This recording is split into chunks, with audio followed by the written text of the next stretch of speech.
अस्सलाम वालेकुम स्टूडेंट्स। आज हमारा लास्ट लेक्चर है चैप्टर नंबर 3 ऑर्गेनिक केमिस्ट्री का। और आज हम डिस्कस करेंगे functional groups. What are functional groups students?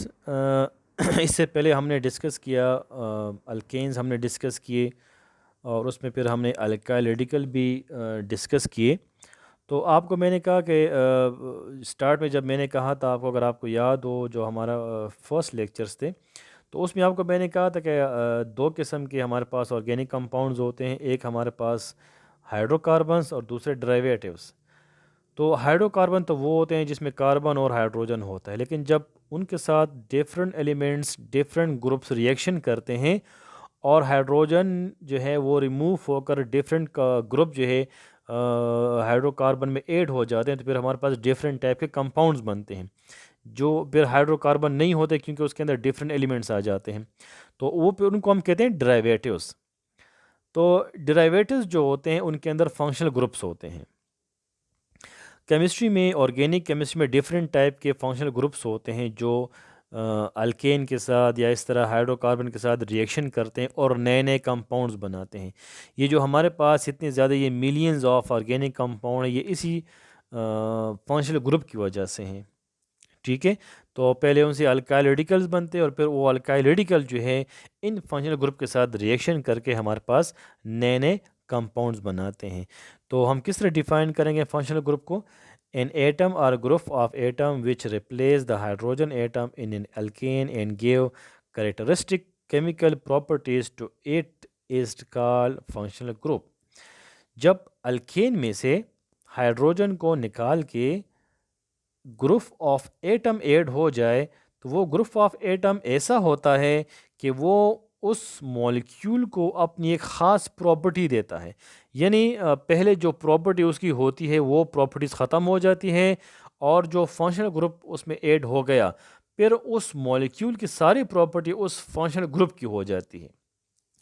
या इस तरह भी आप डिफाइन कर सकते हैं, एन एटम और group of atom which specify the chemical properties of N organic compound. ठीक है। वो ग्रुप ऑफ एटम जो किसी ऑर्गेनिक कंपाउंड के केमिकल प्रॉपर्टी को स्पेसिफाई करता है। यानी हमें ये पता चलता है भाई कि इस कंपाउंड के अंदर ये फंक्शनल ग्रुप है, तो इसकी प्रॉपर्टी इस तरह होगी। तो वो फिर वो सारी प्रॉपर्टी जो है वो उस फंक्शनल ग्रुप पे डिपेंड करता है। क्यों? इसलिए कि जो फंक्शनल ग्रुप होता है वो उसका एक्टिव पार्ट होता है। दो पार्ट होते हैं नॉर्मली। जब भी हम किसी डेरिवेटिव को डिस्कस करते हैं ऑर्गेनिक केमिस्ट्री में, तो याद रखें हमेशा उसके दो पार्ट्स होते हैं। Number one, the hydrogen part, hydrocarbon part which is an alkyl group. ठीक है। या आपको मैंने पहले कहा कि जब हाइड्रोकार्बन रिएक्शन करते हैं तो पहले वो अल्काइल रेडिकल्स बनाते हैं, उसके बाद उनके साथ कोई और एटम या ग्रुप ऑफ एटम कंबाइन होते हैं और वो नए नए डेरिवेटिव कंपाउंड्स बनाते हैं। तो हर डेरिवेटिव यानी हर कंपाउंड के दो पार्ट्स होते हैं ऑर्गेनिक केमिस्ट्री में। ये मैं हाइड्रोकार्बन की बात नहीं कर रहा, ये जब उनसे फंक्शनल ग्रुप के रिएक्शंस होते हैं और वो नए कंपाउंड्स बनाते हैं। तो हर कंपाउंड के दो पार्ट्स होते हैं। उस पे नंबर वन आपको जो नज़र आ रहा है अल्काइल ग्रुप, यानी जो अल्केन से बनते हैं, और दूसरा एक फंक्शनल ग्रुप होगा जो कोई भी हो सकता है। तो यहाँ पर जो एग्जांपल हमारे पास हैं वो है अल्कोहल का, यानी मिथानॉल। तो मिथानॉल आप देखें उसका फार्मूला क्या है, CH3OH। ये मिथानॉल का फार्मूला है। तो इसमें दो पार्ट्स हैं, एक CH3 पार्ट है और ये एक OH पार्ट है। ये जो CH3 का पार्ट है ये कहाँ से आया है? ये मीथेन से बना है। CH4 से जब एक हाइड्रोजन को निकाल लें तो CH3 बन जाएगा। CH3 क्या है? ये अल्काइल रेडिकल है जिसका नाम है मीथाइल। तो पहले ये मिथाइल रेडिकल बनेगा और फिर ये किसी और के साथ रिएक्शन करेगा। तो यहाँ पर इसने जो रिएक्शन किया है वो OH के साथ है, जो अल्कोहल का फंक्शनल ग्रुप है। अब जब अल्कोहल का ये फंक्शनल ग्रुप इसके साथ ऐड हो गया तो बन गया CH3OH। अब CH3OH का नाम है मिथानॉल। अब इस मॉलिक्यूल की जितनी केमिकल प्रॉपर्टी होगी वो इसी फंक्शनल ग्रुप यानी अल्कोहल के बेस पे होगी। यानी इस कंपाउंड में से, इस मॉलिक्यूल में से जो पहले मीथेन था उस मीथेन की प्रॉपर्टी ख़त्म हो गई। तो जब OH यहाँ कंबाइन हो गया और CH3OH बन गया, अब जो है जो प्रॉपर्टी अल्कोहल की होगी वही प्रॉपर्टी इस मॉलिक्यूल की होगी। क्लियर हो गया, ठीक है।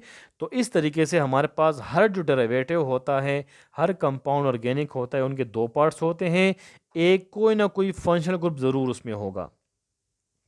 दूसरा अल्काइल रेडिकल वाला ग्रुप जिसके साथ में ये अल्केन से बना है वो अटैच हुआ है। तो इस तरह हमारे पास नए नए कंपाउंड बनते हैं, लेकिन जो फंक्शनल ग्रुप होता है वो इसका एक्टिव पार्ट होता है और इसकी सारी केमिकल प्रॉपर्टी उस फंक्शनल ग्रुप पे ही डिपेंड करती है।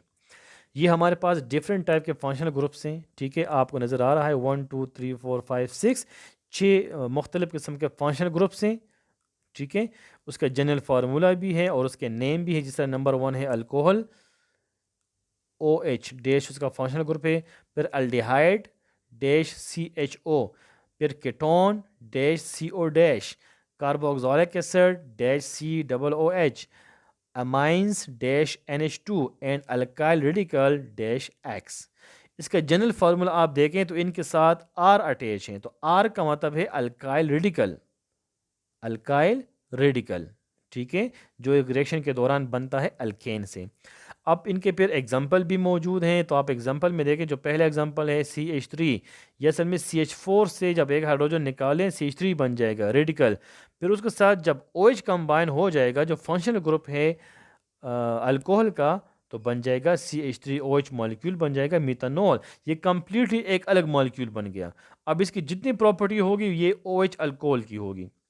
इस तरह अल्डिहाइड में देखें, CH3 कंबाइन हो गया तो इथेनॉल बन गया, मिथाइल अल्डिहाइड बन गया, इथेनॉल जिसे हम कहते हैं।